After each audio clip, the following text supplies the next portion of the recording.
জয় অসম ছাত্ৰ-ছাত্ৰীসকল আজি আমি তোমালোকৰ কাৰণে লৈ আহিছোঁ এখন এছএছ ছেকেণ্ড ইয়েৰৰ এডুকেশ্যন কুৱেশ্যন পেপাৰ আৰু এই কুৱেশ্যন পেপাৰখন তোমালোকে যদি অনুশীলন বৰ্তমানলৈকে নাই কৰা নিশ্চয় অনুশীলন কৰি ল'বা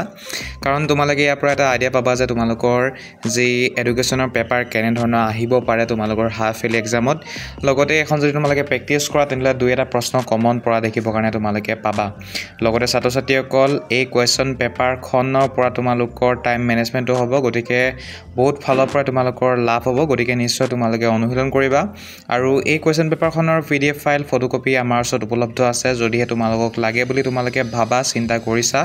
যদি তোমালোকক লাগে বুলি তেনেহলে তোমালোকে মোক জাস্ট WhatsAppত মেছেজ কৰা মেছেজ কৰিলে আমাৰ WhatsApp চেনেলৰ লিংক পাবা লিংকত ক্লিক কৰিলে তোমালোকে ক্লাছ 12 ৰ যেটো লিংক আছে লিংকত ক্লিক কৰাৰ পাছতে WhatsApp চেনেলত এই কুৱেশ্যন পেপাৰখনৰ PDF ফাইল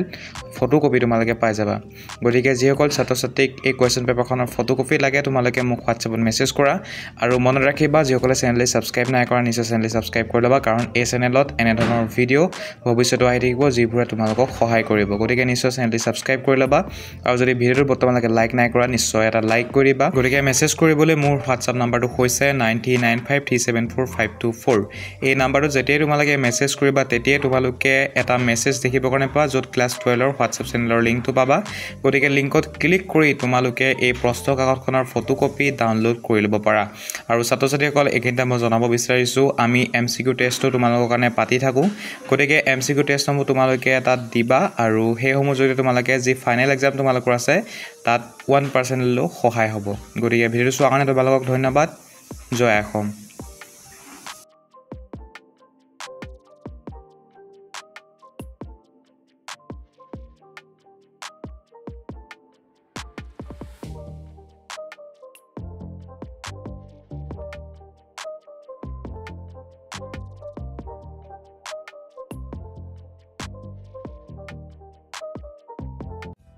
আজি আমাৰ এই ভিডিওটোৰ পৰা যদি তোমালোকে উপকৃত হোৱা তেনেহলে নিশ্চয় এটা লাইক কৰি দিবা আৰু যদি বৰ্তমান সময়লৈকে ডিটেইলছ অসমীয়া ইউটিউব চেনেলটো সাবস্ক্ৰাইব কৰা নাই প্ৰথমবাৰ চাই আছা নিশ্চয় চেনেলটো সাবস্ক্ৰাইব কৰাৰ পাছতে ওচৰতে অহা বেল আইকনটো ক্লিক কৰি তলৰ অল নটিফিকেশ্যন অপচনটোত চুই দিবা যাতে নতুন ভিডিও আপলোড কৰাৰ লগে লগে তোমালোকৰ ওচৰত নটিফিকেশ্যন যায় আৰু তোমালোকে ভিডিও চাবলৈ পোৱা